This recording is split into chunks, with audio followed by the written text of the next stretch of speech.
क्या भारत अब डॉलर से सीधा लोहा लेने की तैयारी कर रहा है?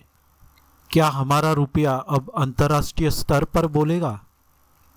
भारतीय रिजर्व बैंक लाया है एक ऐसा प्लान जो दुनिया के आर्थिक समीकरण को बदल सकता है।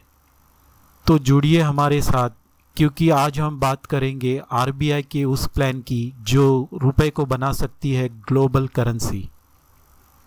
तो नमस्कार दोस्तों, स्वागत है आपका मार्केट के मगरमच्छ में। इस चैनल पे हम लेटेस्ट न्यूज़ को डिकोड करते हैं और साथ ही में न्यूज़ से कौन कौन से स्टॉक में हलचल हो सकती है ये आपको बताते हैं। अगर आप इस चैनल पे नए हैं तो चैनल को सब्सक्राइब ज़रूर कर लेना और साथ ही में बेल आइकन को भी हिट कर देना। तो चलिए शुरू करते हैं। तो दोस्तों, आरबीआई की नई ग्लोबल स्ट्रेटजी क्या है, इसे थोड़ा विस्तार में समझते हैं।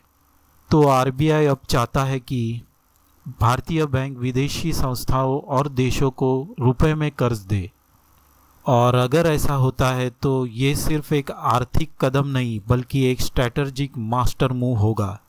ये प्लान पास करने के लिए आरबीआई ने केंद्र सरकार से औपचारिक मंजूरी मांगी है, और अगर ये प्लान पास होता है तो भारत डॉलर पर अपनी निर्भरता कम कर सकता है। तो दोस्तों ज़रा सोचिए, आज जितने भी इंटरनेशनल लोन या ट्रेड होता है वो ज़्यादातर डॉलर में ही होता है, लेकिन अब भारतीय रुपए में लोन देना शुरू होता है तो रुपए बन सकता है एक ट्रेडिंग करेंसी। इसी योजना को साकार करने के लिए आरबीआई शुरुआत कर रहा है, और इसकी शुरुआत हमारे पड़ोसी देशों से ही होगी। तो पड़ोसी देशों में 4 देश है, जो कि है बांग्लादेश, भूटान, श्रीलंका और नेपाल। तो ये 4 ही देश क्यों? क्योंकि इन देशों के साथ हमारे बिजनेस और पॉलिटिकल रिलेशंस पहले से ही मजबूत है, और अगर ये देश रुपए में कर्ज लेते हैं तो इससे भारतीय मुद्रा को स्थायित्व मिलेगा, और हाँ, अगर रुपए की डिमांड बढ़ेगी तो इसकी वैल्यू भी मजबूत होगी। आरबीआई का ये कदम केवल अर्थशास्त्र नहीं है, ये जियोपॉलिटिकल प्लस इकोनॉमी पावर का कॉम्बो है। इस पावर कॉम्बो के 3 फायदे मैं आपको बता देता हूँ। पहला, इससे भारत विदेशी बाजार में अपने प्रभाव का विस्तार कर सकता है। दूसरा, डॉलर से निर्भरता घटेगी। अब आजकल हम लोग हर चीज़ डॉलर से ही खरीदते हैं, डॉलर से ही बेचते हैं, तो ये सब कम होता जाएगा। और तीसरा है कि भारतीय बैंकों को मिलेगा इंटरनेशनल एक्सपोजर।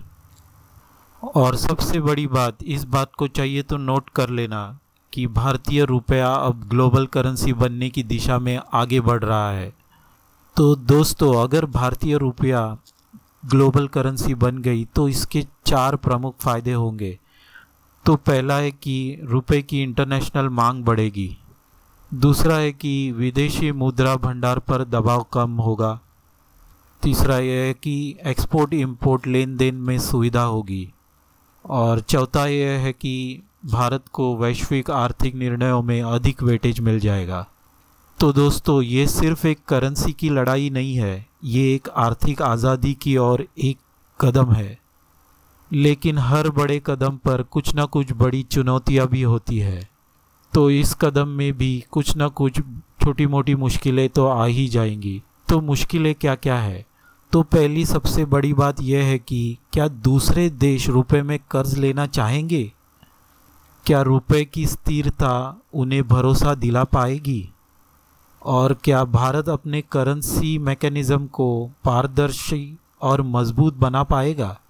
इन सब के सवालों का जवाब हमें आने वाले समय में ही मिलेंगे। लेकिन दोस्तों, थोड़ा सोचिए, अगर चीन अपनी करेंसी युआन को इंटरनेशनल बना सकता है तो भारत क्यों नहीं बना सकता? भारत केवल अब एक ग्लोबल ट्रेड का हिस्सा नहीं बनना चाहता बल्कि एक लीडर बनना चाहता है, और आरबीआई का ये कदम उसी दिशा में एक मजबूत चाल है। रुपए को वैश्विक पहचान दिलाने का सपना अब हकीकत बन सकता है। तो दोस्तों, आपको क्या लगता है, क्या भारत डॉलर के वर्चस्व को चुनौती दे पाएगा? क्या हमारा रुपया अगले 10 साल में ग्लोबल करेंसी बन पाएगा? कमेंट करके ज़रूर बताइए। तो चलिए दोस्तों, अब जानते हैं इस खबर का कौन कौन से स्टॉक पर असर पड़ सकता है। ये खबर भारतीय शेयर बाजार के लिए एक महत्वपूर्ण माइक्रो इकोनॉमिक संकेत है। इसका असर सीधे तौर पर कुछ सेक्टरों पर और कुछ कंपनियों पर पड़ सकता है, विशेष रूप से ऐसा सेक्टर जो इंपोर्ट एक्सपोर्ट से जुड़ा हुआ है, फिर ऐसे सेक्टर्स जो विदेशी मुद्रा जोखिम में प्रभावित होते हैं, और तीसरा सेक्टर जो बैंकिंग और फिनटेक में कार्यरत है। तो दोस्तों आइए इन सेक्टरों के स्टॉक को विस्तार से समझते हैं। तो पहला सेक्टर हम लोग ले लेते हैं जो है बैंकिंग सेक्टर। इस पर क्या असर होने वाला है? तो देखो, विदेशी कंपनियों को रुपए में कर्ज देने के लिए भारतीय बैंकों की भूमिका अहम होगी। फिर एक्सपोर्टिंग फाइनेंसिंग में भी वृद्धि होगी। कुछ बैंकों को तो नॉस्ट्रो वोस्ट्रो अकाउंट सर्विस और करेंसी मैनेजमेंट से फ़ायदा हो सकता है। तो कौन कौन से बैंक या उनके स्टॉक को फ़ायदा हो सकता है? पहला है स्टेट बैंक ऑफ इंडिया, जो सबसे बड़ी पब्लिक बैंक है और इंटरनेशनल बैंकिंग में अग्रणी भी है। सेकंड है HDFC बैंक, जो विदेशी शाखाओं और कॉरपोरेट फाइनेंस के में सक्रिय है। तीसरी है ICICI बैंक, जो ग्लोबल क्लाइंट बेस और फॉरेन एक्सचेंज सेगमेंट में बहुत ही मजबूत है। चौथी है बैंक ऑफ बड़ौदा, जिसकी अंतर्राष्ट्रीय उपस्थिति के कारण लाभ हो सकता है। तो अब चलते हैं हमारे दूसरे सेक्टर की ओर, जो है forex and currency exchange services. देखो, अगर रुपए की अंतर्राष्ट्रीय स्वीकार्यता बढ़ेगी, जिससे फॉरेन सेवाओं की मांग बढ़ेगी, यानी कि ट्रांजैक्शन वॉल्यूम और सर्विस चार्ज से इन कंपनियों को फ़ायदा होगा। तो कौन कौन से स्टॉक को इससे फ़ायदा हो सकता है? तो पहला है MCX यानी मल्टी कमोडिटी एक्सचेंज। ये कंपनी करेंसी डेरिवेटिव में काम करती है। तो चलिए बढ़ते हैं हमारी तीसरे सेक्टर की तरफ, जो है एक्सपोर्ट ओरिएंटेड कंपनीज का सेक्टर्स, जिसमें FMGC, IT, फार्मा और ऑटो के कंपनियां आ जाएंगी। तो देखो, अगर इन कंपनियों के विदेशी ग्राहक रुपए में भुगतान करने लगते हैं तो कंपनियों को फॉरेक्स हेजिंग की ज़रूरत कम होगी, जिससे कॉस्ट घटेगा और कैश फ्लो में स्थिरता आ जाएगी। तो कौन कौन से स्टॉक इनमें शामिल है? तो पहले है इन्फोसिस, TCS, विप्रो, जो IT एक्सपोर्ट में अग्रणी है। फिर है सन फार्मा, डॉक्टर रेड्डी जैसी कंपनी जो इंटरनेशनल फार्मा मार्केट में भारी निर्यात करता है। फिर है टाटा मोटर्स, महिंद्रा एंड महिंद्रा, जो ग्लोबल ऑटोमोबाइल में बिक्री करता है। फिर है हिंदुस्तान यूनिलीवर और ब्रिटानिया, जो FMCG सेक्टर में भी निर्यात होता है। तो नेक्स्ट सेक्टर में चलते हैं, जिसमें है ऐसी कंपनियां, ऐसी फिनटेक कंपनियां जो क्रॉस बॉर्डर पेमेंट में डीलिंग करती है। तो ये कंपनियां क्यों बढ़ सकती है? क्योंकि देखो, UPI और रुपए में इंटरनेशनल ट्रांजैक्शन बढ़ने से फिनटेक कंपनियों को अवसर मिलेगा। तो इसमें पहली कंपनी है पेटीएम, जो UPI और इंटरनेशनल ट्रांजैक्शन में सक्रिय है। फिर है फिनो पेमेंट बैंक, जो छोटे बिजनेस और इंटरनेशनल पेमेंट सेवाओं के लिए फोकस करता है। तो चलिए दोस्तों, अब बात करते हैं किन किन कंपनियों को नुकसान हो सकता है।